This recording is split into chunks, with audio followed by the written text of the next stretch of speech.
I'm Mark Sudol. Welcome back to Power Politics. State Senator Ryan Fazio joins me now, and welcome. Thanks, Mark. Well, now you are the ranking senator on the Energy and Technology Committee. Connecticut, which, as we know, has the second highest electric rates in the country. Where are we right now in Hartford with this?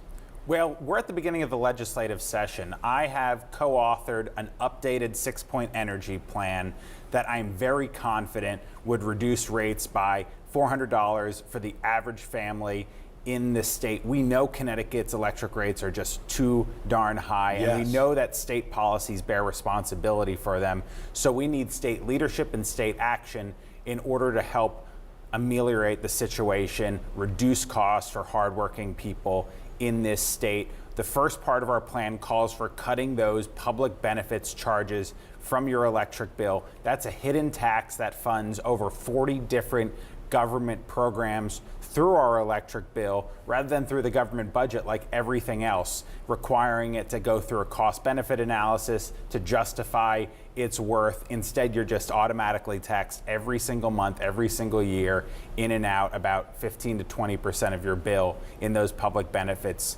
charges. It's really a hidden tax, and we need to get that cost under control. And lawmakers are still talking about nuclear to kind of compensate here down the road. Yes, there are exciting things happening in the nuclear industry. About 40% of all Connecticut's power comes from the large nuclear facility in eastern Connecticut. It's zero carbon, so it's clean. It's the lowest cost form of zero carbon electricity at about 5 cents per kilowatt hour. In comparison, solar and wind can be 15 cents, a little more or a little less. So we need reliable, clean, and most importantly, affordable electricity on our grid. And there are exciting innovations happening in that industry. It's probably 10 years off from being deployed, but it's a source of energy that now has really high levels of support from Democrats and Republicans, which is good news. So we need to find things that work like that and roll it out in an affordable and commercializable way. Now, Marissa Gillette just had her confirmation hearing this week to stay on as the head of Pura. Do you like her? Is she good for the role? And is she putting enough pressure on the utilities? I have a lot of respect for Marissa. She's hardworking, she's smart, and she takes seriously her role of protecting consumers in the state. I want to see a Pura that works well, provides a stable and predictable regulatory environment where consumers can be confident that they're not getting overcharged, where the utilities are not going to be able to overcharge us, and where there's also a predictable environment for investment, because we need a reliable grid. We need those wires and substations to be working when they're stressed the most by weather or other circumstances. So we need a balance. I want to see Pura act in a balanced way. I want to see all the commissioners work well together and in the interest of ratepayers and a reliable grid. So I have a lot of respect for Marissa, and I anticipate she'll be confirmed again, and I hope she does even better job in her next term. Now, we know certainly property taxes are quite high in our state, especially in Fairfield County as well. What's being done in Hartford about that? Well, not enough. That's why I introduced a plan that calls for a property tax cap in Connecticut.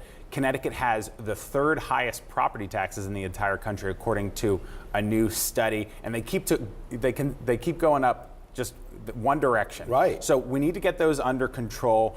I offered a plan that mirrors what was done in Massachusetts many years ago. It would cap property tax increases at the greater of 2% or inflation, while giving voters the ability to work around that cap with a 60% majority vote if they really think it's necessary for some reason, but also take away some of the 1,400 unfunded state mandates that are imposed upon our towns and cities that are really responsible for the high property taxes that drive up costs for municipalities doing their work. We need a compromise like that in order to limit long-term property taxes, which are a huge burden on seniors, on people on fixed incomes, on low and middle income families.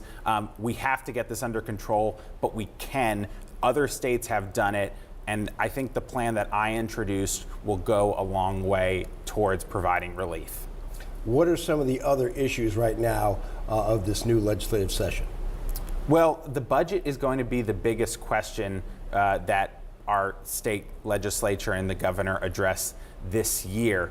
As you know, 7 years ago, our state passed these budget guardrails in bipartisan fashion that limit spending, limit debt issuance, and actually have served to limit taxes in a state where we've experienced some of the most major, unbelievable tax increases 10, 15 years ago.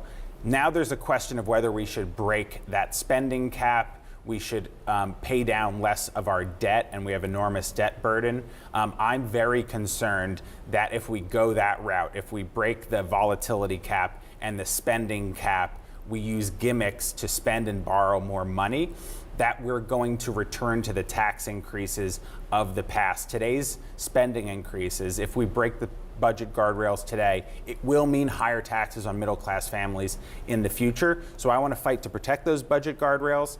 I am concerned that the leadership of the legislature and the governor have indicated that they're willing to break them, but I think we need to come together and protect them so we can actually cut taxes in this state in the future. In the 30 seconds we have left, with what's going on in Washington right now, the new administration, how does that affect people here in Connecticut, or how will it affect people? Well, I think it remains to be seen. I think it's only 3 weeks into the new administration.